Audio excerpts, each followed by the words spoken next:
ಆತ್ಮೀಯ ವೀಕ್ಷಕರೇ, ನಾವಿವತ್ತು ಒಂದು ವಿಶೇಷವಾದ ಒಂದು ಊರಿಗೆ ಬಂದಿದ್ದೇವೆ. ಈ ಊರಿನಲ್ಲಿ ಒಂದು ವಿಶೇಷವಾದ ಮನೆ ಇದೆ. ಈ ಮನೆ ಎಲ್ಲಿದೆ, ಹೇಗೆ ಇದೆ ಅನ್ನುವಂಥದ್ದನ್ನು ನಾವೆಲ್ಲ ನಿಮಗೆ ತೋರಿಸ್ತೇವೆ. ಈ ಊರು ಎಲ್ಲಿದೆ ಅನ್ನುವಂಥದ್ದು ತೋರಿಸ್ತೇವೆ. ನೀವು ಹೆಚ್ಚಾಗಿ ವಿದೇಶಗಳಲ್ಲಿ ಇಂಥ ಒಂದು ಜಪಾನ್, ಚೈನಾದಲ್ಲಿ ಇಂಥ ಮಾದರಿ ಮನೆಯನ್ನು ಕಾಣಲಿಕ್ಕೆ ಸಾಧ್ಯ ಇದೆ. ಆದರೆ ಇಂಥ ಮನೆ ನಮ್ಮಲ್ಲೇ ಇದೆ. ಈ ಮನೆ ಎಲ್ಲಿದೆ, ಈ ಮನೆಯಲ್ಲಿ ಏನೆಲ್ಲ ಇದೆ ಅನ್ನುವಂಥದ್ದನ್ನು ನಿಮ್ಮ ಮುಂದೆ ನಾವು ವಿವಿಧ ಹಂತಗಳಲ್ಲಿ ತೋರಿಸ್ಕೊಂಡು ಬರ್ತೇವೆ.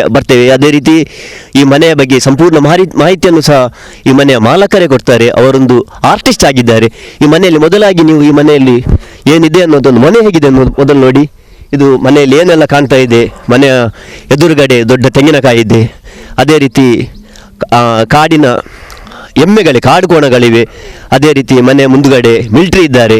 ಅದೇ ರೀತಿ ಆ ಕಡೆ ಜಿರಾಫೆ ಇದೆ. ಇಲ್ಲಿ ಶಿವ ಇದೆ. ಅದೇ ರೀತಿ ಎಲ್ಲ ರೀತಿಯ ಏನೇನೋ ಈ ಮನೆಯಲ್ಲಿ ಇದೆ. ಈ ಮನೆ ನಿಮಗೆ ಕಾಣ್ತಾ ಇದೆ ಡಿಸೈನ್ ಹೇಗಿದೆ ಅಂತ.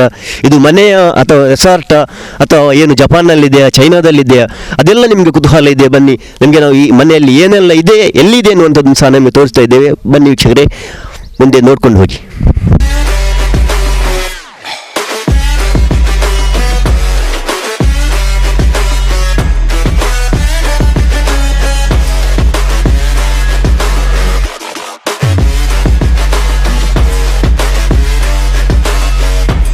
ನೋಡಿ, ಮನೆಯ ಎದುರಲ್ಲಿ ಒಂದು ದೊಡ್ಡ ಸಿಯಾಳ ಇದೆ. ಇದು ಸಿಯಾಳ ಅವರೇ ಮಾಡಿರುವಂಥದ್ದು. ಇದು ಅಸಲಿ ಸಿಯಾಳ ಅಲ್ಲ, ಇದು ಫೈಬರ್ನಿಂದಲೂ ಏನೋ ಒಂದು ಮಾಡಿರುವಂಥದ್ದು. ಅದೇ ರೀತಿ ಅಲ್ಲಿ ನಿಮಗೆ ಒಂದು ಗಾಡಿ ಕಾಣ್ತಾ ಇದೆ. ಅದೆಲ್ಲ ಟೂರಿಸಮ್ಗಾಗಿ ಒಂದು ರಥ ಒಂದು ಕಾಣ್ತಾ ಇದೆ. ಇದೆಲ್ಲ ಈ ಮನೆಯ ಮಾಲಕರಂದ್ರೆ ಅವರು ಕಲಾವಿದರು, ಅವರು ಮಾಡಿರುವಂಥದ್ದು ಇದೆಲ್ಲ ಸೃಷ್ಟಿ. ಅದೇ ರೀತಿ ಸ್ವಲ್ಪ ಎಡಭಾಗದಲ್ಲಿ ಬಂದರೆ ಒಂದು ಜಿರಾಫೆ ಮನೆ ಮುಂದೆ ನಿಂತಿದೆ. ಇಲ್ಲಿ ಜಿರಾಫೆ ಕಾಣ್ತಾ ಇದೆ.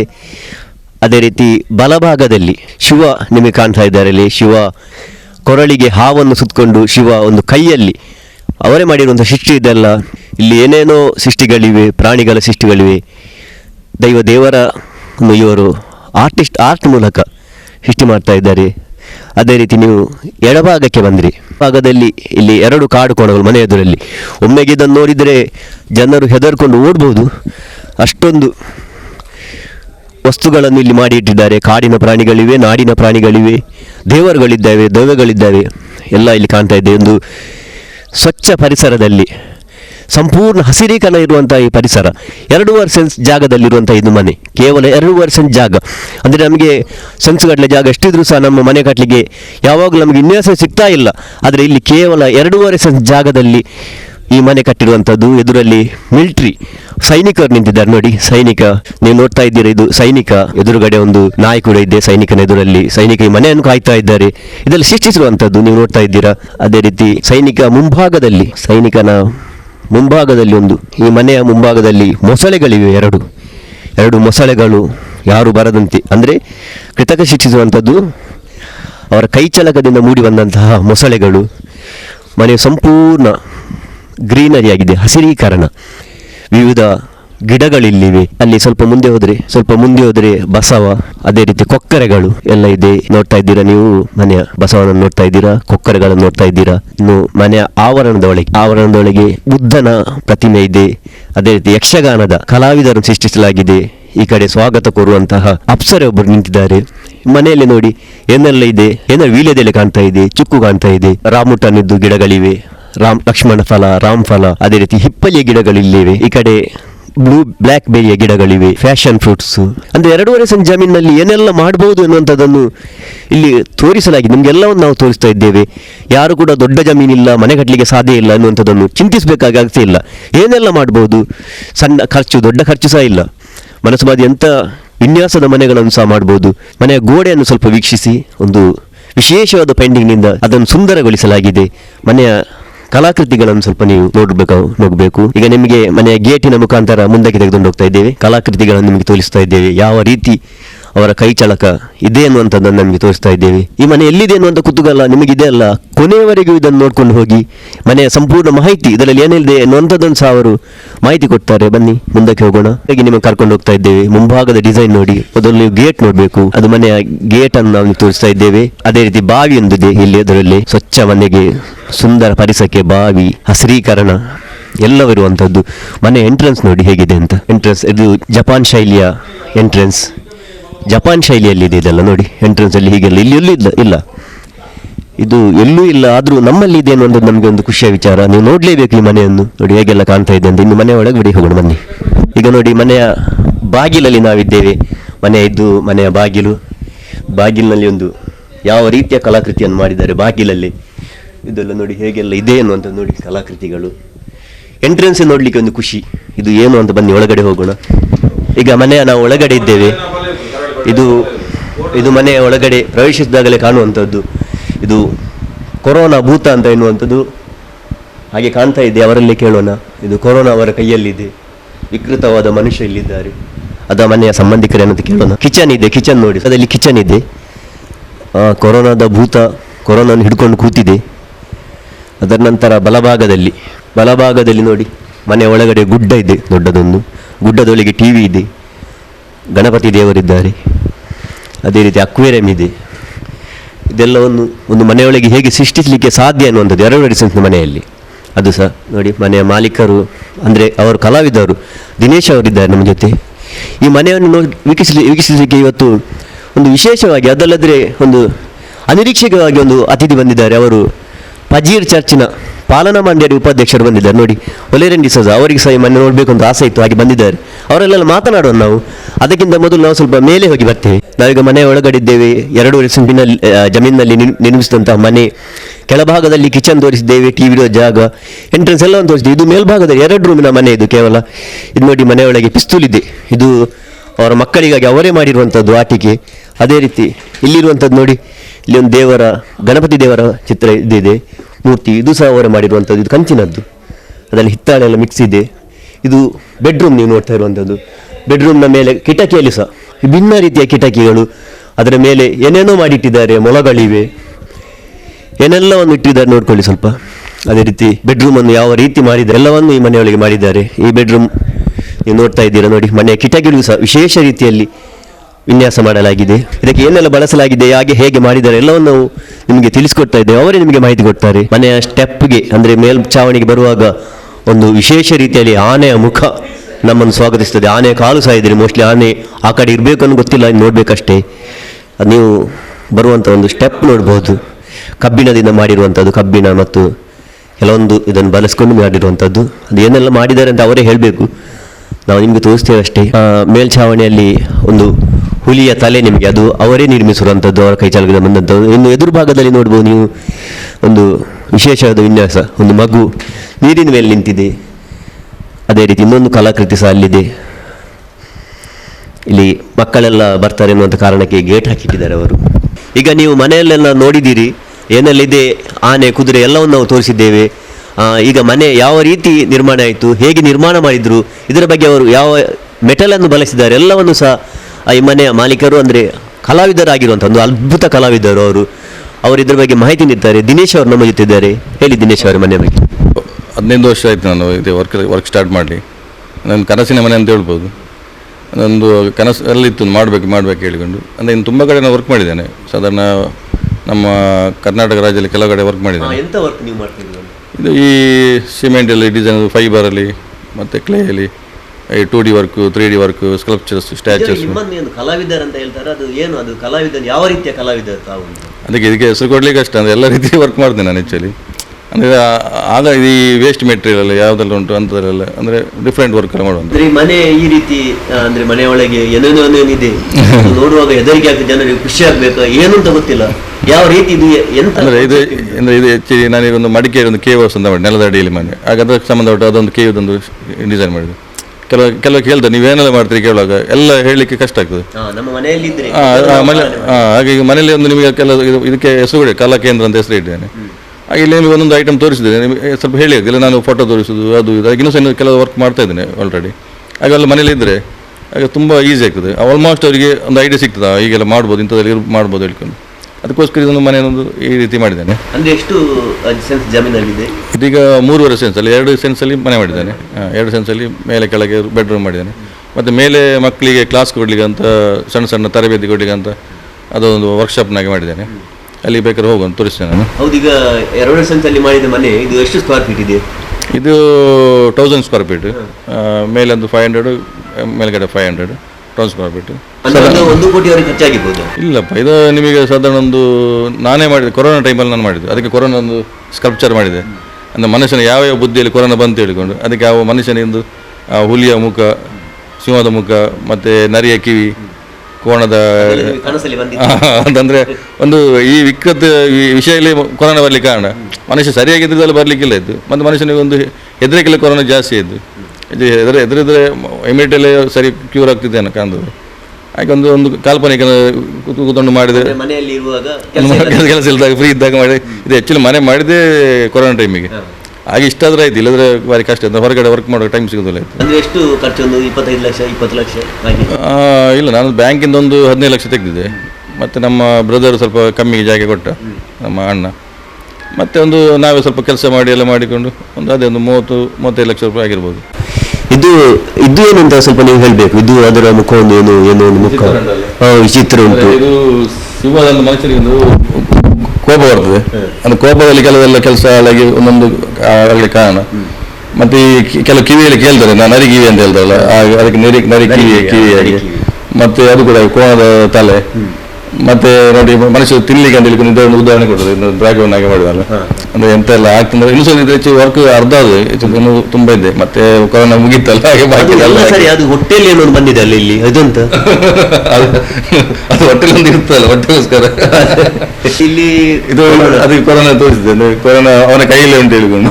ಹಾಗೆ ಕೊರೋನಾ ಹಿಡ್ಕೊಂಡೇ ಬಂದದ್ದು, ನಿಮ್ಮ ಮನೆ ಒಳಗೇನೆ ಬಂದದ್ದು. ಇದೆಲ್ಲ ಎಂತ ಕಲಾಕೃತಿಗಳು ಅಂತ? ವೇಸ್ಟ್ ಬಾಟಲ್ ಅಲ್ಲಿ ನನ್ನ ಮಗಳು ಮಾಡಿದ್ದು, ಒಂದು ಡ್ರಿಂಕ್ಸ್ ಬಾಟಲ್ ಅದು. ಅದನ್ನು ಎಷ್ಟು ಚಂದ ಮಾಡುವುದಕ್ಕೆ ಒಂದು ಇದ್ರಿಗೆ ಎಣ್ಣೆ ಹಾಕುವಂತ ಮುಚ್ಚಳೆಲ್ಲ ಮಾಡಿದ್ದಾನೆ. ಹಾಗೆ ಎರಡು ಮೂರು ಮಾಡಿದಲ್ಲ ಅವಳು ಮಗಳು. ಮಗಳೇ ಮಾಡಿ. ಹೌದು, 7ನೇ ಕ್ಲಾಸ್ ಅವಳು, 7th ಸ್ಟ್ಯಾಂಡರ್ಡ್. ಎಷ್ಟು ಮಕ್ಕಳು ಒಟ್ಟಿಗೆ? ಎರಡು ಮಾಡ್ತಾರ? ಇಲ್ಲ, ಸಣ್ಣವ ಸ್ವಲ್ಪ ಕಮ್ಮಿ, ದೊಡ್ಡವಳು ಮಾಡ್ತಾಳೆ. ಮತ್ತೆ ಇದು ಗುಡ್ಡ ಫೈಬರ್ ಅಲ್ಲಿ ಮಾಡಿ, ಸಿಮೆಂಟ್ ಇದು ಫೈಬರ್ ಅಲ್ಲಿ ಆಕ್ಚುಲಿ ಫುಲ್ ಫೈಬರ್. ಕೆಲವರು ಇಷ್ಟು ದೊಡ್ಡ ದೇವರಿಗೆ ಕೆಲವರು ಇಡುವುದಿಲ್ಲ, ಅದು ನಾನು ಇದರಲ್ಲೇ ಮೇಲೆ ಬಂದೇಳಿ ಇದನ್ನು ಇಟ್ಟೆ. ಮತ್ತೆ ಎಲ್ಲ ಸಿಮೆಂಟ್ ಫುಲ್ ಕಂಪ್ಲೀಟ್ ಸಿಮೆಂಟ್. ಹೌದು, ಸಿಮೆಂಟ್. ಅದು ವೇಟ್ ಆಗುದಿಲ್ಲ ಇದಕ್ಕೆ? ವೇಟ್ ಅಂದರೆ ಎಲ್ಲ ಒಳಗಡೆ ರಾಡಲ್ಲಿ ಬೆಂಡ್ ಮಾಡಿದ್ದು ಕಂಪ್ಲೀಟ್. ಹೌದು, ಅದೊಂದು ಆ್ಯಕ್ಚುಲಿ ಸಹ ವರ್ಕ್ ಬಾಗಿದೆ, ಇಲ್ಲೊಂದು ಸಣ್ಣ ಮರ ಆಗಿರೆಲ್ಲ ಮಾಡಿಕೊಂಡು. ಅದೇ ಇದೊಂದು ನೆಕ್ಸ್ಟ್ ಇಯರ್ ವರೆಗೆ ಸ್ವಲ್ಪ ಇನ್ನೂ ಕೂಡ ಚೇಂಜ್ ಆಗ್ತದೆ. ಹೌದು, ವರ್ಕ್ ಹಾಗೆ ಸೇಮ್. ಈಗ ಈ ಬಾಗಿಲಿನ ಬಗ್ಗೆ ಸ್ವಲ್ಪ ನೀವು ಹೇಳ್ಬೇಕು. ಇಲ್ಲಿಂದ ನನ್ನ ಮಿಸ್ಸಸ್ ಎಲ್ಲ ಮಾಡಿದ್ದು, ಇದು ಸಣ್ಣ ಮೋಲ್ಡಿಂಗ್ ಮಾಡಿ ಎಲ್ಲ ಮಾಡಿದ್ದಾರೆ ಇದೆಲ್ಲ. ಮತ್ತೆ ಇದು ಒಂದು ಆಕ್ಚುಲಿ ಒಂದು ಮಲ್ಟಿವುಡ್ ಅಲ್ಲಿ ನಾರ್ಮಲ್ ಡೋರ್ ಅನ್ನು ಹೇಗೆ ಚಂದ ಮಾಡ್ಬೋದು ಅಂದ್ರೆ ಇದು ಅದ್ರ ಮೇಲೆ ಹಾಕಿದ ಡೋರ್. ಇದು ವುಡ್, ಇದು ಮಲ್ಟಿವುಡ್ ಹೇಳಿಕೊಂಡು ಅದರ ಮೇಲೆ ಫಿಕ್ಸ್ ಮಾಡಿದೆ. ಇದ್ರಲ್ಲಿ ಬೇರೆ ಬೇರೆ ಡಿಸೈನ್ ಕಮ್ಮಿಯಲ್ಲಿ ಮಾಡ್ಲಿಕ್ಕೆ ಇಲ್ಲ. ಇದು ಒಂದೊಂದು ಬಾಗಿಲು 1 ಲಕ್ಷ ಅಲ್ಲದೆ ಇದಲ್ಲ. ಇದು ಖಾಲಿ ನೋಡಿ ಒಂದು 7,000 ರೂಪಾಯಿ ಆದದ್ದು ವಿಷಯ ಇದು. ಮಾಡ್ತಾರೆ ಇದು CNC ಪರ್ಟಿಕಲ್ ಡಿಸೈನ್ ಮಾಡಿ ಆಗ್ತದೆ. ಮತ್ತೆ ಇಲ್ಲಿ ನಾವು ಸಣ್ಣ ನಮ್ಮ ಸಣ್ಣತದ್ದು ಇದು ಕೊಡೋದು, ಒಂದು ಸೃಷ್ಟಿದೊಂದು ಹೇಗೆಲ್ಲ ಒಂದು ಮಂಗನಿನ ಮಾನವ ಅದ್ರ ಬಗ್ಗೆ ಸಣ್ಣ ಅಂದ್ರೆ ಇದೆಲ್ಲ ಮಾಡೋದು ಸ್ವಲ್ಪ ಟೈಮಲ್ಲಿ ಮಾಡಿದೆ ಆಕ್ಚುಲಿ. ಹೊರತೊಂದು ಸೀನ್ ಅದೊಂದು ಮನೆ ಯಜಮಾನಿ ಒಂದು ಬಂಗ ಅಂತ ಇರ್ತದೆ ಅಷ್ಟೇ. ಇದು ಮಾರ್ಬಲ್ ಪೌಡರ್ ಮಾಡಿದ್ವಿ. ಇದು ಒಂದು 70-80 ವರ್ಷದ ಏನಾದ್ರು. ಇದು ಮೆಟೀರಿಯಲ್ ಆಕ್ಚುಲಿ ನಾವು ನೀರಲ್ಲಿ ಬೋಟಲ್ಲೇ ಮಾಡ್ತೇವಲ್ಲ ಅಂತ ಮೆಟೀರಿಯಲ್ ಇದು. ಬಾಟಲ್ ಹೌದು, ಅದು ಉಪ್ಪು ನೀರಲ್ಲಿ ಬಿಸಿಲಿಗೆಲ್ಲ ಏನಾಗುದಿಲ್ಲ. ಕಟ್ಬೋದು. ಈಗ ಇವರು ವರ್ಕ್ಶಾಪ್ ಇದು, ಇನ್ನೊಂದು ವರ್ಕ್ಶಾಪ್ ಇದೆ ದೊಡ್ಡದು ಚಂದ ಇದಕ್ಕೆ, ಅದನ್ನು ತೋರಿಸ್ತಾ ಇದ್ದೇವೆ. ಈಗ ಇಲ್ಲಿ ಪ್ರತಿದಿನ ಮಾಡುವಂಥದ್ದು ಅಂದರೆ ಟ್ರೈನಿಂಗ್ ಕೊಡುವಂಥದ್ದು ಸೆಂಟರ್ ಅಂತ ಇದು ಏನು ಅಂತ ಸ್ವಲ್ಪ ಮಾಹಿತಿ ಕೊಡ್ಬೋದು? ಇದು ನೋಡಿ, ಇದು ಆ್ಯಕ್ಚುಲಿ ಮೋಲ್ಡಿಂಗ್ ಅಲ್ಲಿ ಮಾಡೋ ಮೆಟೀರಿಯಲ್ ಇದು. ಅಂದರೆ ಒಂದು ಮೋಲ್ಡ್ ಮಾಡಿ ಎಷ್ಟು ಕೂಡ ಮಾಡ್ಬೋದು ಇದನ್ನು, ಅಂದರೆ ದಿವಸಕ್ಕೆ ಒಂದು 10-20 ಪೀಸ್ ಮಾಡ್ಬೋದು. ಅದಕ್ಕೆ ಎಷ್ಟು? ಈಗ ಸಾಧಾರಣ 1-1.5 ರೂಪಾಯಿ ಉಂಟು. ಇದೀಗ ಸಾಧಾರಣ ಮನೆತದ ಮಕ್ಕಳಿಗೆ, ಪ್ರಾಯದವರಿಗೆ, ಹೆಂಗಸರಿಗೆ ಯಾರಿಗೆ ಕೂಡ ಮಾಡ್ಬೋದು. ಏನಿದು? ಇದೊಂದು ದೈವದ ಕಲ್ಲುಟ್ಟಿದ್ದು ಒಂದು ಸ್ಟ್ಯಾಚು ಮಾಡಿದ್ದು. ಇದು ಕಂಪ್ಲೀಟ್ ಆಗಿಲ್ಲ, ಪೈಂಟಿಂಗ್ ಎಲ್ಲ ಮಾಡಲಿಕ್ಕಿದೆ. ಇದನ್ನು ಇನ್ನಷ್ಟು ಇಲ್ಲಿ ಮನೆ ನೆರೆಕರೆಲ್ಲ ಟ್ರೈನಿಂಗ್ ಕೊಟ್ಟು ಮಾಡಿಸುವಂಥ ಪ್ಲಾನ್ ಇದೆ. ಶಾಲಾ ಮಕ್ಕಳು ಯಾರು ಇಂಟ್ರೆಸ್ಟ್ ಪಾರ್ಟ್ ಟೈಮ್ ಬಂದೆಲ್ಲ ಮಾಡ್ಬೋದು. ಅಂದರೆ ಇದರಲ್ಲಿ ಎಲ್ಲಿ ಕ್ಲಾಸ್ ಅಂತ ಇಲ್ಲ, ಹಾಗೆ ಇಲ್ಲೊಂದು ಸ್ಟಾರ್ಟ್ ಮಾಡಿ ಕೊಡುವಂತ. ಇದು ನೋಡ್ತಿರುವಂಥ ಧ್ವಜಸ್ತಂಭದ್ದು ಅಶೋಕ ಸ್ತಂಭ, ಇದು ಅಶೋಕ ಸ್ತಂಭವನ್ನು ನೋಡ್ತಾ ಇದ್ದೀರಿ ನೀವು. ಇದು ಎಲ್ಲ ಸಿಮೆಂಟಲ್ಲಿ ಆಗುವಂಥದ್ದು, ತುಂಬ ಭಾರ ಸಹ ಇರ್ತದೆ. ಆದರೆ ಇಲ್ಲಿ ಅವರು ವಿಶೇಷವಾಗಿ ಏನು ಮಾಡಿದ್ದಾರೆ ಅದನ್ನು ಏನು ಅಂತ ಕೇಳೋಣ. ಫೈಬರ್ಲಿ ಎಲ್ಲ ಸಿಲ್ವರ್ ಕಂಬ ಇರ್ತದೆ. ಇದನ್ನು ಈಗ ಆ್ಯಂಟಿಕ್ ಟೈಪ್ ಗೋಲ್ಡ್ ಟೈಪ್ ಮಾಡ್ತಾ ಇದ್ದೇನೆ. ಈಗ ಅದು ಅರ್ಧ ಆಗಿದೆ, ಫಿನಿಶಿಂಗ್ ಆಗಲಿಲ್ಲ. ಇದು ಇವತ್ತು ಕಂಪ್ಲೀಟ್ ಆಗ್ತದೆ. ಇದು ಮಾಡಲಿಕ್ಕೆ ಅನುಮತಿ ಏನಾದರೂ ಬೇಕಾಗ್ತದಾ ಡಿಪಾರ್ಟ್ಮೆಂಟ್? ಇಲ್ಲ, ಅದರದ್ದೊಂದು ಮೈನ್ ಇದರಲ್ಲಿ ಸತ್ಯಮೇ ಜಯತೆ ಅಂತ ಇರಬೇಕು. ಮತ್ತು ಅದರ ಇಷ್ಟಿಷ್ಟು ಹೈಟ್ ಇದು ವಿರ್ತ್ ಅಂತ ಇದೆ, ಅಷ್ಟೊಂದಿದ್ರೆ ಇರುತ್ತೆ ಅಷ್ಟೇ. ಹಾಗೆ ನೋಡ್ಲಿಕ್ಕೆ ಹೋದ್ರೆ ಹೊರಗೆಲ್ಲ ತುಂಬ ಪ್ರಾಬ್ಲಮ್ ಇದೆ, ಎಲ್ಲ ಧ್ವಜಸ್ಕಂಬ ಬೇರೆ ಬೇರೆ ಟೈಪ್ ಆಗಿದೆ. ಆ್ಯಕ್ಚುಲಿ ಅದು ಗೌರ್ಮೆಂಟ್ ಕರೆಕ್ಟಾಗಿ ಒಂದು ಶೆಡ್ಯೂಲ್ ಕೊಡಬೇಕಂತ, ಇಷ್ಟಿಷ್ಟೇ ಬರಬೇಕು, ಹೀಗೆ ಇರಬೇಕು ಹೇಳಿಕೊಂಡು ಗೈಡ್ಲೈನ್ಸ್ ಕೊಡಬೇಕು ಅದಕ್ಕೆ. ಅದು ನಮ್ಮ ರಾಷ್ಟ್ರ ಚಕ್ರ ಇದಲ್ಲ ಲಾಂಛನ, ಇದು ಆಲ್ಮೋಸ್ಟ್ ನಾನು ಮಾಡಿದ್ದೇನೆ ಲಾಸ್ಟ್ ಟೈಮ್ ಒಂದು ಇದು ನೋಡಿಕೊಂಡು ಪರ್ಫೆಕ್ಟ್ ಅದನ್ನೇ ತೆಗ್ದೇನೆ ಆಲ್ಮೋಸ್ಟ್. ಈಗ ಇನ್ನು ಕೂಡ ಈಸಿ ಬಂದಿದೆ, ಮಿಷಿನರಿ ಎಲ್ಲ ಬಂದಿದೆ, ಅದರಲ್ಲಿ ಮಾಡ್ಲಿಕ್ಕೆ ಆಗ್ತದೆ, ಕಂಪ್ಲೀಟ್ ಮಾಡ್ಬೋದು ಸರಿಯಾಗಿ. ಈಗ ನಾವು ವರ್ಕ್ಶಾಪ್ಗೆ ಹೋಗ್ತಾ ಇದ್ದೇವೆ, ಅಂದರೆ ವರ್ಕ್ಶಾಪ್ ಇಲ್ಲೇ ಇರುವಂಥದ್ದು, ಅವ್ರ ಮನೆಯ ಹಿಂಭಾಗದಲ್ಲಿ ಮೇಲ್ಛಾವಣಿಯಲ್ಲಿ ಮಾಡಿದ್ದಾರೆ. ಇದು ನೀವು ವರ್ಕ್ಶಾಪ್ ನೋಡ್ಬೋದು, ಯಾವ ರೀತಿ ಸ್ಟೆಪ್ ಮಾಡಿದ್ದಾರೆ, ಡಿಸೈನ್ ಮಾಡಿದ್ದಾರೆ, ಯಾವ ರೀತಿ ಗೋಡೆಯನ್ನು ಮಾಡಿದ್ದಾರೆ, ಎಲ್ಲ ಒಂದೊಂದು ಕಲಾಕೃತಿಯಾಗಿ ಕಲೆಯಲ್ಲೇ ಇವರು ಮುಂದೆದ್ದಿದ್ದಾರೆ, ಆ ರೀತಿ ಮಾಡಿದ್ದಾರೆ. ಎಲ್ಲ ಒಂದು ನ್ಯಾಚುರಲ್ ಆಗಿ ಮಾಡಿದ್ದಾರೆ, ಪ್ರಾಕೃತಿಕವಾಗಿ. ಈಗ ನಾವು ವರ್ಕ್ಶಾಪ್ ಮೇಲೆ ಬಂದು ತಲುಪಿದ್ದೇವೆ, ಒಳಗೆ ಏನೆಲ್ಲಿದೆ ಅಂತ ನೋಡಲಿಕ್ಕಿದ್ದೇವೆ, ಅದರ ಬಗ್ಗೆ ಅವರೇ ಮಾಹಿತಿ ಕೊಡ್ತಾರೆ. ನಾವೀಗ ಇವರ ವರ್ಕ್ಶಾಪಲ್ಲಿದ್ದೇವೆ. ಇವರ ವರ್ಕ್ಶಾಪಲ್ಲಿ ಎಲ್ಲ ಐಟಮ್ಗಳನ್ನು ಮಾಡುವಂಥದ್ದು. ಇಲ್ಲಿ ನೋಡಿ, ಒಂದು ಸಿಂಹ ಇದೆ, ಒಂದು ಸಿಂಹ ನೇರವಾಗಿ ಕೂತಿದೆ. ಅದೇ ರೀತಿ ಇಲ್ಲಿ ಕೆಳಗೆ ಇಲ್ಲಿ ನೋಡಿ ಕೋಳಿಗಳು ಮರಿ ಹಾಕಿವೆ, ಕೋಳಿ 2 ಮರಿ 3 ಮರಿ ಹಾಕಿದೆ. ಅದೇ ರೀತಿ ಇಲ್ಲಿ ಏನೆಲ್ಲ ಇದೆ, ಇದೆಲ್ಲ ವರ್ಕ್ಶಾಪ್ ಇವರದು. ಇಲ್ಲಿ ಹಿಂದುಗಡೆ ಟ್ರೈಬ್ಸ್ ಬುಡಕಟ್ಟು ಜನಾಂಗದ ಒಂದು ಪ್ರತಿಮೆಗಳಿವೆ ಹಿಂದುಗಡೆ, ಅಂದರೆ ಅವರು ಕಾಡಿನಲ್ಲೆಲ್ಲ ಕೆಲಸ ಮಾಡಿ ಅನುಭವ ಇರುವಂಥದ್ದು. ಹಾಗೆ ಬುಡಕಟ್ಟು ಜನರನ್ನು ನೋಡಿದ್ದಾರೆ. ಇದು ಬುಡಕಟ್ಟು ಜನಾಂಗದ ಒಂದು ಪ್ರತಿಮೆ. ಇಲ್ಲಿ ಗಾಂಧಿ ತಾತ ಇದ್ದಾರೆ, ಅವರು ಸಹ ಇದ್ದಾರೆ. ಇಲ್ಲಿ ಬುದ್ಧನ ಪ್ರತಿಮೆ, ನಾರಾಯಣ ಗುರುಗಳಿದ್ದಾರೆ. ಅಲ್ಲಿ ಬುಡಕಟ್ಟು ಜನಾಂಗ ಒಂದು ವ್ಯಕ್ತಿಯ ಪ್ರತಿಮೆ, ಯಕ್ಷಗಾನದ ಕಲಾಕೃತಿಗಳು ಎಲ್ಲವೂ ಇಲ್ಲಿದೆ. ಇದನ್ನು ಇವರು ಸ್ವಲ್ಪ ಒಂದು ತೋರಿಸ್ತಾ ಇದ್ದಾರೆ ಹೇಗೆ ಮಾಡಿದ್ದಾರೆ ಅಂತ. ಇದು ಮಹಾವೀರನ ಒಂದು ಕಲಾಕೃತಿ, ಅದೇ ರೀತಿ ಕೊರಗ ಜನದ್ದು ಎಲ್ಲವೂ ಕಲೆಗಳು ಇಲ್ಲಿ ಇವರ ಕೈಯಿಂದ ಅರಳಿದೆ. ಏನೆಲ್ಲ ಇಲ್ಲಿ ನೋಡಿ, ಇಲ್ಲಿ ಅವರು ಮಾಡುವಂಥದ್ದು ಯಾವ ರೀತಿ ಮಾಡ್ತಾರೆ, ಇದಕ್ಕೆ ಏನೆಲ್ಲ ಬಳಸ್ತಾರೆ ಅಂತ ಹೇಳ್ತಾರೆ. ರಬ್ಬರ್ ಮೋಲ್ಡಿಂದ ನಿನ್ನೆ ಹಾಕಿದ್ದೆ ನಾನು, ರಬ್ಬರ್ ಮೋಲ್ಡ್. ಈಗ ನೀವು ಕೆಳಗಡೆ ನೋಡಿದ್ರಲ್ಲ ತುಂಬ ಮಾಡಿದ್ದೆಲ್ಲ, ಅದು ಫಸ್ಟ್ ಮೆಥಡ್ ಮಾಡಿ ಸೆಕೆಂಡ್ ಮೆಥಡ್ ಇದು ಈಗ ಡೈ ಮಾಡೋದು. ಇದು ಇದರ ಒಳಗಡೆ ಇದಿದೆ ಐಟಮ್ ಇದೆ ನೋಡಿ. ಇದೀಗ ಇದು ಅಶೋಕ ಲಾಂಛನ ನಾನು ಮಾಡಿದ್ದು. ಅಶೋಕ ಲಾಂಛನ? ಹೌದು, ಅಶೋಕ ಲಾಂಛನ. ಅಂದ್ರೆ ಅದರಲ್ಲಿ ಏನು ಫುಲ್ ಕೆಮಿಕಲ್ ಅಥವಾ ಬೇರೆ ಅಂದ್ರೆ ಮಿಕ್ಸ್ ಇರ್ತದೆ? ಅಲ್ಲ, ಇದೀಗ ಈಗ ಸ್ಟಾರ್ಟಿಂಗ್ ಒಂದು ಮಾಡಿ ಮತ್ತೆ ಇನ್ನೆಷ್ಟು ಬೇಕಾದ್ರೆ ಮಾಡಿ, ಈ ಮೋಲ್ಡ್ ಎಷ್ಟು ಕೂಡ ಮಾಡ್ಬೋದು. ಇದು ಮೋಲ್ಡ್ ಮಾಡಿ, ಈಗ ಮೋಲ್ಡ್ ಮಾಡಿ ಇಟ್ಟದ್ದು ಅದು ಅಶೋಕ ಸ್ತಂಭ ಲಾಂಛನದ್ದು. ಇದು ಯಾರಿಗೆ ಸಹ ಮಾಡಿ ನೋಡಿ. ಫಸ್ಟಿಗೆ ಸ್ವಲ್ಪ ಟಫ್ ಇರ್ತದೆ ನೋಡಿ. ಇದೀಗ ಅಶೋಕ ಲಾಂಛನ ಸ್ವಲ್ಪ ಎಂಸಿಲ್ ಮತ್ತು ಇದೆಲ್ಲ ಸೇರಿಸಿ ಮಾಡಿದೆ. ಇನ್ನಿದ್ರ ಒಳಗಡೆ ಕೆಮಿಕಲ್ ಹಾಕಿ ಎಷ್ಟು ಕೂಡ ಮಾಡ್ಬೋದು. ಇದು ಅಶೋಕ ಲಾಂಛನ. ಇದು ಮಾಡಿದ್ದೀವಿ. ಇದು ಇದಕ್ಕೆ ಇದು ಮೋಲ್ಡ್, ಮೋಲ್ಡ್ ಯಾವುದು ಇದು ಮೋಲ್ಡ್. ಇನ್ನು ಇದನ್ನು ಹೀಗೆ ಇಟ್ಟು ಇದರೊಳಗಡೆ ಕೆಮಿಕಲ್ ಹಾಕಿದ್ರೆ ಸಿಮೆಂಟ್ ಹಾಕಿದ್ರೆ ಇದು ಅದರ ಒಳಗಡೆ ಹಾಕಿ ಮಾಡುವ. ಇದು ಫಸ್ಟ್ ಮಾಡಬೇಕಾಗ್ತದೆ ನಾವು. ಇದು ಎಂತ ವರ್ಕ್ ಎಲ್ಲ ಮಾಡಿ ಡೀಟೇಲ್ ಮಾಡಿ ಇದರ ರಬ್ಬರ್ ಡೈ ತೆಗೆದೇವೆ. ಈ ಡೈಗೇನು ಕೆಮಿಕಲ್ ಹಾಕಿಕೊಂಡು ಸಿಮೆಂಟು ಕ್ಲೇ ಅದರ ಕ್ಲೇ ಹಾಕಿಕೊಂಡು ಎಷ್ಟು ಪೀಸ್ ಬೇಕಾದ್ರೆ ಮಾಡ್ಬೋದು. ಮತ್ತೆ ಇದೊಂದು ಎಂತ ಇದು ಭೂತ ಟೈಮ್ ಪಾಸಿಗೆ ಭೂತ ಮಕ್ಕಳೆಲ್ಲ ಹೆದರ್ದಿಲ್ವ ಅಂತ ಸ್ವಲ್ಪ ಎದುರಿಗೆ ಹೋಗ್ಲಿ ಹೇಳಿಕೊಂಡು ಇದನ್ನೆಲ್ಲ ನೋಡಿದ್ಬಿಟ್ಟು ಇಂಥದ್ದೆಲ್ಲ ಕಾಣ್ಲಿಕ್ಕೆ ಸಾಧ್ಯ ಆಗ್ತದೆ. ಸಿನಿಮಾ ಶೂಟಿಂಗ್ ಎಲ್ಲ ಮಾಡಬಹುದು ನಿಜವಾಗಿ ನೋಡಿದ್ರೆ. ಭೂತಗಳು ಇಲ್ಲೇ ಇವೆ, ಇಲ್ಲೇ ಏನೇನೇ ಟ್ರೈಬ್ಸ್ ಗಳಿದ್ದಾರೆ, ದೈವ ಇದೆ, ಎಲ್ಲವೂ ಇದೆ. ಸಿನಿಮಾ ಮಾಡಿದ್ರೆ ಭೂತಗಳು ಇದಕ್ಕೆ ಹೆದರು ಬಿಡ್ತಾ ಅಂತ, ಇಲ್ಲಿ ದೈವ ದೇವರೆಲ್ಲ ಇದ್ದಾರಲ್ಲ, ಹಾಗೇನು ಅನಿಸಿಕೆ ನಿಮ್ದು? ಹೌದು, ಅದೆಲ್ಲ ಮಾಡುವ ಹೇಳಿಕೊಂಡು ಯಾವ್ದು ಭೀತಿ ಇಟ್ಟಿಲ್ಲ ಅಲ್ಲ. ನೋಡಿ ಅಲ್ಲಿ ಕೂಡ ನೋಡಿ ಒಂದು ಸ್ಕಲ್ ಇದೆ. ಹೌದು, ಇಲ್ಲಿ ನೀರಿನ ಪೂಜೆಯಲ್ಲಿ ಸಹ ಒಂದು ದೈವ. ಇದನ್ನು ಹೇಗೆ ಅಂದ್ರೆ ಇದನ್ನು ಜನರು ಹೇಗೆ ಮುಟ್ಟಬೇಕು ಅಂತ ಹೆದರಿ ಇದನ್ನು ಇದು ಈಗಿನ ಪೂಜ್ಯ ಮುಚ್ಚಳವೇ ಒಂದು ವಿಕಾರವಾಗಿದೆ. ಅಂದ್ರೆ ಇದೆಲ್ಲ ನೀವೇ ಮಾಡಿರುವಂತ ಮನಃಶಾಂತಿಗಾಗಿ. ಅಲ್ಲಿ ನಿಮ್ಮ ಮೂರ್ತಿಯನ್ನು ನೀವು ಮಾಡಿಟ್ಟಿದ್ದೀರಲ್ಲ, ಇದಕ್ಕೆ ಬೇಕಾದಲ್ಲ ನಾನು ಯಾವ್ದೆಲ್ಲ ವರ್ಕ್ ಮಾಡ್ತೇನೆ ಹಾಳಾದ ಐಟಮ್ನೆಲ್ಲ ಅದಕ್ಕೆ ಅಟ್ಯಾಚ್ ಮಾಡಿ ಎಲ್ಲ ಒಂದು ಫಿಕ್ಸ್ ಮಾಡಿ ಇಟ್ಟಿದ್ದೇನೆ. ಅಂದ್ರೆ ಮೊದಲು ಸ್ಟಾರ್ಟಿಂಗ್ ಎಲ್ಲ ಮಾಡಿದ ಕೆಲವು ಐಟಮ್ ಅಲ್ಲಿ ಇದೆ, ಅದಕ್ಕೆ ನೆನಪಿಗೋಸ್ಕರ ಇಟ್ಟಿದ್ದೇನೆ. ಅಂದ್ರೆ ಅಂತದ್ದು ಮಾಡ್ಲಿಕ್ಕೆ ಬಂದ್ರೆ ಈಗ ಅವರದ್ದು ಮುಖ ಮಾಡ್ಲಿಕ್ಕೆ, ಈಗ ಆಸಿಫ್ ಬಾಬುಘಾಟ್ ಅವ್ರ ಮುಖ ಮಾಡ್ಲಿಕ್ಕೆ ಬಂದ್ರೆ ನೀವು ಮಾಡ್ತೀವಿ, ಹಾಗೆ ಮಾಡಿ ಕೊಡ್ತೀವಿ. ಅದಕ್ಕೆ ಎಷ್ಟು ಖರ್ಚು ಬೀಳ್ತದೆ? ಅದಕ್ಕೆಲ್ಲ ಒಂದು 10,000 ಬೀಳ್ತದಲ್ಲ. ಇನ್ನು ಬೇರೆ ಏನಾದ್ರು ವಿಶೇಷತೆ ಇದೆ ಇಲ್ಲಿ? ವಿಶೇಷ ಇಲ್ಲ, ಈಗ ಒಂದು ಪ್ರವಾಸದ ಉದ್ಯಮ ಸಂಬಂಧಪಟ್ಟಾಗೆಲ್ಲ ವರ್ಕ್ ಮಾಡ್ತಾ ಇದ್ದೇನೆ. ಈಗ ಒಂದು ನಮ್ಮ ನೇತ್ರಾವತಿ ಮತ್ತೊಂದು ಇಲ್ಲಿ ಸೋಮೇಶ್ವರ ಟೆಂಪಲ್ ಅಲ್ಲಿ ಅದೀಗ ಒಂದು ರನ್ನಿಂಗ್ ಎಲ್ಲ ಉಂಟು. ಈಗ ಅದಕ್ಕೆ ಬೇಕಾದ ಸಂಬಂಧ ವರ್ಕ್ ಎಲ್ಲ ಮತ್ತೆ ಅಡ್ವೆಂಚರ್ ಗೇಮ್ಸ್, ವಾಟರ್ ಸ್ಪೋರ್ಟ್ಸ್ ಅಂತೆಲ್ಲ ಮಾಡುವಂತಿದ್ದೇನೆ. ನಮ್ಮ ಅವಕಾಶ ನಮ್ಮ ಗ್ರಾಮನೆಲ್ಲ ಗ್ರಾಮ ಹತ್ರ ನಾವು ಈಗ ಕಿಂತ ಎಲ್ಲ ಮಾಡಿದ್ರೆ ಅದು ಹೊರಗಿನ ಜನ ಇಲ್ಲೇ ಬರ್ತಾರೆ. ಈಗ ನಾವು ಎಲ್ಲೆಲ್ಲಿ ಹೋಗಿ ಮಾಡಿದ್ದೇವೆ, ಕೇರಳ ಹೋಗಿದ್ದೇವೆ, ಬೆಂಗಳೂರು, ಮೈಸೂರು ಅಂತ ಹೇಳಿ ತುಂಬ ಕಡೆ ವರ್ಕ್ ಮಾಡಿದೆ. ಹಾಗೆ ಇಲ್ಲೇ ಅಂತೆಲ್ಲ ಒಂದೇ ಸ್ಪಾಟಲ್ಲಿ ಮಾಡಿದರೆ ಇಲ್ಲಿ ತುಂಬ ಜನ ಕೆಲಸ ಆಗ್ತದೆ, ಮತ್ತು ಅದೊಂದು ಒಳ್ಳೆ ಒಂದು ಪ್ರವಾಸ ತಾಣ ಕಾಣ್ತದೆ, ಮತ್ತು ಅದು ಹಳೆಯ ಟೆಂಪಲ್, ಅದು ಚೆಂದ ಇದೆ ತುಂಬ. ಹಾಗೆ ಅಲ್ಲಿ ಒಂದೊಂದು ಈಗ ನಾವು ಕಮಿಟಿಯವರು ಮಾತ್ರ ಅವರಿಗೆ ಕೂಡ ಒಪ್ಪಿಗೆ ಕೊಟ್ಟಿದ್ದಾರೆ, ಮಾಡಿ ನೋಡಿ ಪ್ರಯತ್ನ ಪಡ್ತೇನೆ. ನೀವು ನೀರಿನ ಮೇಲೆ ಏನು ದೇವಸ್ಥಾನ ಮಾಡಿದ್ದೀರಲ್ಲ? ಹೌದೌದು, ಅದು ಚಲುವನಾರಾಯಣ ಸ್ವಾಮಿ ಹೇಳಿಕೊಂಡು ಮೈಸೂರು ಮೇಲ್ಕೋಟೆ. ನೆಲದ ಅಡಿಯಲ್ಲಿ ಹೌದು, ಮಡಿಕೆಯಲ್ಲಿ ಒಂದು ಕೇವ್ ಹೌಸ್ ಅಂತ ಮಾಡಿದ್ದೇನೆ. ನೆಲದ ಅಡಿಯಲ್ಲಿ ಫುಲ್ ಮನೆ, ಮೇಲ್ಗಡೆ ಫುಲ್ ಗಾರ್ಡನಿಂಗ್, ಕೆಳಗಡೆ ಮನೆ ಇದು.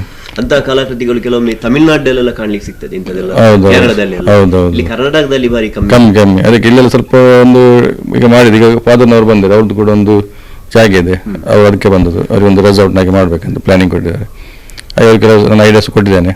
ವೀಕ್ಷಕರೇ, ನಾವಿವತ್ತು ಈಗ ಕೊನೆ ಹಂತದಲ್ಲಿದ್ದೇವೆ. ಇಷ್ಟೊಂದು ದೊಡ್ಡ ಮನೆಯನ್ನು ನಾವು ಸಣ್ಣ ಸಮಯದಲ್ಲಿ ನಿಮಗೆ ಎಲ್ಲವನ್ನು ತೋರಿಸಿದ್ದೇವೆ. ಈಗ ಈ ಮನೆಗೆ ಒಂದು ವಿಶೇಷ ಅತಿಥಿ ಬಂದಿದ್ದಾರೆ, ಅವರೇನು ಮಾಡಲಿಕ್ಕಿದ್ದಾರಂತೆ ಕೇಳಿಕೊಂಡು ಬಂದಿದ್ದಾರೆ ಇಲ್ಲಿಗೆ. ಅವರು ಚರ್ಚಿನ ಒಂದು ಪಜೀರ್ ಚರ್ಚಿನ ಪಾಲನಾ ಮಂಡಳಿಯ ಉಪಾಧ್ಯಕ್ಷರು ಒಲೆರಂಡಿ ಡಿಸೋಜ ಅಂತ. ಸರ್, ತಾವು ಈ ಮನೆಯನ್ನು ನೋಡಿದಿರಿ, ಹೇಗೆ ಅನಿಸ್ತದೆ?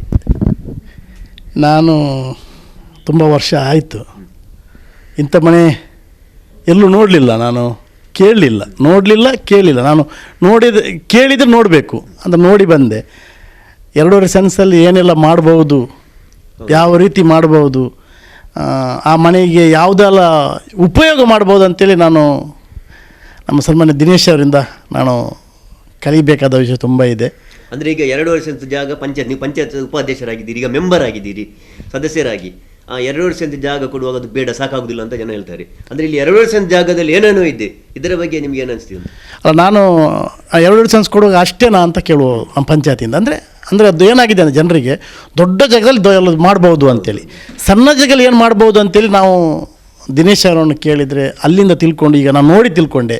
2.5 ಸೆನ್ಸಲ್ಲಿ ಒಂದು ಸಾವಿರ ಸ್ಕ್ವೇರ್ ಫೀಟನ್ನು ಮನೆಯನ್ನು ಮಾಡಿದ್ದಾರೆ. ಅದಕ್ಕೆ ಬೇಕಾದಷ್ಟು ಗಿಡಗಳನ್ನು ನಟ್ಟಿದ್ದಾರೆ, ಬೇಕಾದಷ್ಟು ಕಲಾಕೃತಿಗಳನ್ನು ಕೂಡ ಮಾಡಿದ್ದಾರೆ. ಅಂದರೆ 2.5 ಸೆನ್ಸಲ್ಲಿ ಎಲ್ಲ ಅವರೊಂದು ಕಲಾವಿದ. ಅಂದರೆ ಇಂಥ ಕಲಾವಿದಲ್ಲಿ ಆದರೂ ನೀವು ನೋಡಿದ್ದೀರಾ? ಅದನ್ನು ದಿನೇಶ್ ಅಂತ ಕಲಾವಿದರನ್ನು ನಾವು ನೋಡಲಿಕ್ಕೆ ಸಿಗಲಿಕ್ಕಿಲ್ಲ. ಯಾಕಂದರೆ ಕಲಾವಿದರು ತುಂಬ ರೀತಿಯ ಕಲಾವಿದರನ್ನು ನಾವು ನೋಡಿದ್ದೀವಿ. ಇಂಥ ಒಂದು ಕಲಾವಿದ ಅಂದರೆ ಯಾವುದೆಲ್ಲ ಗೊತ್ತಿದೆ ಅಂತೇಳಿ ಎಲ್ಲ ಗೊತ್ತಿದೆ. ಹಾಗೆ ಕಲಾವಿದ ಅಂತ ಹೇಳಲಿಕ್ಕೂ ಕಷ್ಟ ಅವರನ್ನು. ಎಲ್ಲ ಪ್ರತಿಭೆಯನ್ನು ಮಾಡಿದ್ದಾರೆ, ನಾನು ನೋಡಿದೆ. ನಾನು ಅದಕ್ಕೆ ಇಲ್ಲಿ ನಮ್ಮ ಗಾಂಧೀಜಿಯವರನ್ನು ನೋಡಿದೆ, ಮತ್ತು ನಮ್ಮ ಬುಡಕಟ್ಟು ಜನಾಂಗದವರನ್ನು ನೋಡಿದೆ, ಮತ್ತು ಬೇರೆಲ್ಲ ದೈವಗಳನ್ನು ನೋಡಿದೆ. ಈಗ ನನಗೆ ಅನಿಸಿತು ಅವರನ್ನು ನಮ್ಮ ಚರ್ಚ್ಗಳಲ್ಲೆಲ್ಲ ನೋಡಿದ್ದೀವಿ ನಾವೆಲ್ಲ ಮೂರ್ತಿಗಳನ್ನು ಮಾಡೋದು. ಈಗ ಫೈಬರ್ ಬೇರೆ ಬೇರೆ ರೀತಿಯ ಯೂಸ್ಗಳನ್ನು ಮಾಡುವಂಥದ್ದು. ಈಗ ಅವರು ಹೇಳ್ತಾರೆ ಮಣ್ಣಿನಲ್ಲಿ ಮಾಡ್ಬೋದು, ಏನಾಗಲ್ಲ, ಪರಿಸರಕ್ಕೆ ತೊಂದರೆ ಆಗಲ್ಲ, ಇದಾಗಲ್ಲ ಅಂತೇಳಿ. ಅದರಿಂದ ಮಾಡಬೇಕಾದ್ರೆ ಸುಲಭದಲ್ಲಿ ಇಲ್ಲೇ ಇದ್ದಾರೆ. ನಾವು ಎಲ್ಲೆಲ್ಲಿ, ನಾನು ಲಾಸ್ಟ್ ಟೈಮ್ ಒಂದು ಮೂರ್ತಿ ತರಬೇಕಾದ್ರೆ ನಾನು ಕೊಚ್ಚಿಯಿಂದ ತರಿಸಿದ್ದೆ. ಅದು ತರಬೇಕಾದ್ರೆ ತುಂಬ ದಿನಗಳು, ಮತ್ತು ಅದರ ಹಿಂದೆ ನಾವು ಫೋನ್ ಮಾಡೋದು, ಹೋಗುವಂಥ ಇದು, ಅದು ಸರಿಯಾಗಿದ್ದರೆ ಮತ್ತು ತೊಂದರೆಗಳು ಅವರು ಹೇಳುವಂಥದ್ದು. ಈಗ ಹತ್ತಿರದಲ್ಲೇ ನಮ್ಮ ಅವ್ರ ಬಗ್ಗೆ ಯಾರಿಗೆ ಗೊತ್ತಾಗಲಿಲ್ಲ. ಅಂದರೆ ಕಲಾವಿದರು ಕೆಲವು ಹತ್ತಿರವರು ಕಮರ್ಷಿಯಲ್ ಆಗಿ ಮಾಡುವಂಥದ್ದು, ವಾಣಿಜ್ಯೀಕರಣ, ಅಂದರೆ ಪ್ರಚಾರ ಕೊಡ್ತಾರೆ, ಅದೇ ರೀತಿ ಜಾಹೀರಾತು ಕೊಡ್ತಾರೆ. ಆದರೆ ಇವರ ಬಗ್ಗೆ ಯಾರಿಗೂ ಗೊತ್ತಿಲ್ಲ. ಇಲ್ಲಿ ಅದು ಇಲ್ಲಿ ಎಲ್ಲಿದೆ ಅಂತ ಈಗ ಇನ್ನೂ ಸಹ ಗೊತ್ತಿಲ್ಲ ಜನರಿಗೆ. ಈಗ ಅವರೇ ಹೇಳಬೇಕು ಇದು ಎಲ್ಲಿರುವಂಥ, ನಮ್ಮ ಊರಲ್ಲಿ ಇದೆ ಅನ್ನುವಂಥದ್ದು. ನಾನು ಹುಡ್ಕೊಂಡು ಬಂದೆ ಅವರನ್ನು, ಎಲ್ಲಿಂದ ನಾನು ಪಾವರಿಂದ ಪಜಿರಿಂದಾಗಿ ಹುಡ್ಕೊಂಡು ಬಂದೆ. ಆದರೆ ಹುಡುಕಬೇಕಾದ್ರೆ ಇನ್ನೊಂದು ವರ್ಷ ಹುಡುಕಿದ್ರು ಇವರು ಸಿಕ್ಕಲ್ಲ. ಯಾರಾದ್ರೂ ಕೇಳಿದ್ರು ಹೇಳುವವರಿಲ್ಲ. ಯಾಕೆಂದ್ರೆ ಇವರ ಪರಿಚಯ ಇಲ್ಲ. ಅಂದರೆ ಪರಿಚಯ ಮಾಡ್ಕೊಳ್ಳಿಲ್ಲ ಅವರು. ಕೆಲಸ ಪರಿಚಯ ಮಾಡ್ಕೊಳ್ಳಿಲ್ಲ. ನೋಡಿ, ಇಲ್ಲಿ ಬಂದಾಗಲೇ ಗೊತ್ತಾಗೋದು ದಿನೇಶ್ ಅವರು ಈ ರೀತಿಯ ವ್ಯವಸ್ಥೆಯನ್ನು ಮಾಡಿದ್ದಾರೆ, ಈ ಥರದ ಕಲಾವಿದರು. ಮತ್ತು ಕಲಾವಿದರು ಅಂತ ಹೇಳಿದ್ರೆ ಅವ್ರು ನನಗೆಲ್ಲವೂ ಗೊತ್ತಿದೆ ಅಂತ ಹೇಳ್ತಾರೆ. ಅಂದರೆ ಅವರ ಕೆಲಸ ಈಗ ಇಲ್ಲಿ ಮಾತ್ರ ಅಲ್ಲ, ನಾವು ಕೇಳಿ ತಿಳ್ಕೊಂಡಾಗಿ ಇಡೀ ರಾಜ್ಯದ ವಿವಿಧ ಭಾಗಗಳಲ್ಲಿ, ವಿವಿಧ ಜಿಲ್ಲೆಗಳಲ್ಲಿ ಮಾಡಿ. ಈಗ ಪುಣೆಯಲ್ಲಿ ಅವರಿಗೆ ಒಂದು ಕೆಲಸ ಸಿಕ್ಕಿದೆ, ಮಹಾರಾಷ್ಟ್ರದ್ದು. ಅಂದರೆ ಎಲ್ಲ ಸರ್ಕಾರದ ಕೆಲಸ ಅವ್ರು ಮಾಡುವಂಥದ್ದು. ಇಂಟರ್ಸ್ಟೇಟ್ ಅಲ್ಲಿ ಮಾಡಿ, ಕೇರಳದಲ್ಲಿ ಹುಟ್ಟಿ ಇಲ್ಲಿ ಮಾಡಿ ಇಂಟರ್ಸ್ಟೇಟ್. ನಮ್ಮ ಅಲ್ಲಿಗೆಲ್ಲ ಪರಿಚಯ ಇದೆ, ಇಲ್ಲಿ ಪರಿಚಯ ಇಲ್ಲ. ಮತ್ತು ನೋಡಿದ್ರೆ ನಾನು ಕೇಳುವಂಥದ್ದು, ಘಟ್ಟದಲ್ಲಿ ನಾನು ಬೇಕಾದಷ್ಟು ಮಡಿಕೇರಿಯಲ್ಲಿ ಮಾಡಿದ್ದೀನಿ, ಮೈಸೂರಲ್ಲಿ ಮಾಡಿದ್ದೀನಿ, ಮತ್ತು ನಮ್ಮ ಪಿಲಿಕುಳದಲ್ಲಿ ಬೇಕಾದಷ್ಟು ಮಾಡಿದ್ದೀನಿ ಅಂತ ನೋಡಿ. ಇದು ಯಾರಿಗಾದ್ರೂ ಗೊತ್ತಿದೆ ಅಂತ ಹೇಳಿದ್ರೆ ಗೊತ್ತೇ ಇಲ್ಲ. ಪತ್ರಕರ್ತರಾಗಿ ನಿಮಗೂ ಗೊತ್ತಿರಲಿಕ್ಕಿಲ್ಲ, ಮತ್ತು ನಮಗೆ ಗೊತ್ತಿರೋದು. ನಾವು ಹುಡ್ಕೊಂಡು ಬಂದಾಗ ನೋಡಿ, ಅವ್ರು ಇಲ್ಲಿವರೆಗೆ ಒಂದು ಅಡ್ರೆಸ್ ಹುಡ್ಕೊಡ್ಬೇಕಾದ್ರೆ ಅವ್ರ ಹತ್ರ ಫೋನ್ ಮಾಡಿಯೇ ಕೇಳಬೇಕು, ಬಿಟ್ಟರೆ ಬೇರೆ ಏನು ಹೋಗ್ಲಿಕ್ಕೆ ಸಾಧ್ಯ ಇಲ್ಲ. ಯಾಕೆಂದರೆ ಮನೆ ಹತ್ರದವ್ರು ಕೇಳಿದ್ರು ಕೂಡ ಯಾರು ಹೇಳುವವರಿಲ್ಲ. ಅಂತ ಒಬ್ಬ ಅದ್ಭುತ ಕಲಾವಿದ ಅಂತ ಹೇಳೋದಕ್ಕಿಂತ ತೆರೆಮರೆಯಲ್ಲಿ, ಅಂದರೆ ಯಾರು ನನ್ನ ಹೆಸರು ಬರಬೇಕು ಅಂತೇಳಿ ಯಾರು ಸ್ವಲ್ಪ ಇಚ್ಛಿಸು. ತುಂಬದೆಲ್ಲ ಮಾಡಿದರೆ ನಾನು ದೊಡ್ಡ ದುಡ್ಮೆವಂತನಾಗಬೇಕು, ಶ್ರೀಮಂತನಾಗಬೇಕಂತೇಳಿ ಹೇಳುವ ಇವರು ಅವಾಗ ಪೇಪರಲ್ಲಿ ಅಡ್ವರ್ಟೈಸ್ ಮಾಡಿ ಕೊಡ್ತಾರೆ. ಅಂಥವರು ಇವರನ್ನು ನೋಡಿದ್ರೆ ಅಡ್ವರ್ಟೈಸ್ಮೆಂಟ್ ಕೊಟ್ಟವ್ರನ್ನ ಯಾರನ್ನು ನಂಬಾರ್ದು. ನಂಬಾರ್ದು. ಅದೆಲ್ಲ ಇಂಥವ್ರು commercial. ಕಮರ್ಷಿಯಲ್ ಅದನ್ನೇ ಹೇಳ್ತಾರೆ. ಅಂದ್ರೆ ನಿಸ್ವಾರ್ಥಿಗಳು. ಈಗ ಇವರು ಹೇಳಿದ ಮೂರ್ತಿ ಮಾಡುವ ಅಂತ ಹೇಳಿದ್ರೆ ಅದು ನಿಮ್ಗೆ ಮಾಡ್ಬೋದು ಅಂತ ಹೇಳ್ತಾರೆ. ಅಂದ್ರೆ ಮಾಡಿ ಹೇಳಿಕೊಡುವವರಿದ್ದಾರೆ. ಹೌದು, ನೀವು ಮಾಡಿ ಅಂತ ಯಾರು ತಮ್ಮ ಕಲೆಯನ್ನು ತೋರಿಸುವುದಿಲ್ಲ ಇನ್ನೊಬ್ಬ. ಇಷ್ಟವರೆಗೆ ನಾನು ನೋಡಿದ್ದವರು ಕಲೆಯನ್ನು ತೋರಿಸಿದ್ರೆ ಅವರ ಹೊಟ್ಟೆಗೆ ತೊಂದರೆ ಆಗ್ಬೋದು, ಅವರ ಬಿಸ್ನೆಸ್ಗೆ ತೊಂದರೆ ಆಗ್ಬೋದು ಅಂತ. ಅದರ ಜೊತೆ ಆ ಕಲೆ ಅಲ್ಲಿಗೆ ಅವರು ಸತ್ತ ಮೇಲೆ ಅವರ ಕಲೆ ಅಲ್ಲಿಗೆ ಮುಗೀತು. ಈಗ ಅದಕ್ಕೆ ಅವಕಾಶ ಕೊಡುದಿಲ್ಲ. ಇವರು ಹೇಳ್ತಾರೆ ಮಕ್ಕಳನ್ನು ನಾನು ಸ್ಟಡಿ ಮಾಡುವ ನೋಡಿ, ಅವರದ್ದು ನೋಡಿದೆ ನಾನು 2-3 ಇದು ಕಲಾತ್ರಿಗೆ ಯಾವ ರೀತಿ ಮಾಡ್ಬೋದು, ಇದು ಮಕ್ಕಳಿಂದಲೇ ಮಾಡಿಸ್ತೀನಿ ಅಂತ ಹೇಳುವಂಥದ್ದು. ಅಂದರೆ ಅದು ನಮ್ಮ ಎಂಥದ ನಮ್ಮ ದಕ್ಷಿಣ ಕನ್ನಡ ಜಿಲ್ಲೆಗೆ ಇವರದೊಂದು ಅದೊಂದು ವಿಶಾಲ ಮನುಷ್ಯ ದಕ್ಷಿಣ ಕನ್ನಡ ಜಿಲ್ಲೆಗೆ ದೊಡ್ಡ ಎಂಥ ಕೊಡುಗೆ ಅಂತ ಹೇಳ್ಬೋದು ಅವ್ರದ್ದು. ಹೌದು. ಎಲ್ಲ ಶಾಲೆಯ ಮಕ್ಕಳಿಗೆ ಇದು ನೋಡಬೇಕು. ಈಗ ನಾವು ಇನ್ನು ಮುಂದೆ ನಮ್ಮ ಶಾಲೆಯ ಮಕ್ಕಳನ್ನು ಕೂಡ ಆ ರೀತಿ ಮಾಡುವಂಥದ್ದು ವ್ಯವಸ್ಥೆ ಅಲ್ಲಿ ಇವರು ನಮಗೆ ಕರೆಸಿ ಯಾವ ರೀತಿ ಮಾಡ್ಬೋದು ಅಂತೇಳಿ. ಇದನ್ನೆಲ್ಲ ನೋಡಿ ನಿಮಗೇನಾದರೂ ಯೋಜನೆ ಹಾಕುವಂತಾಯ್ತಾ?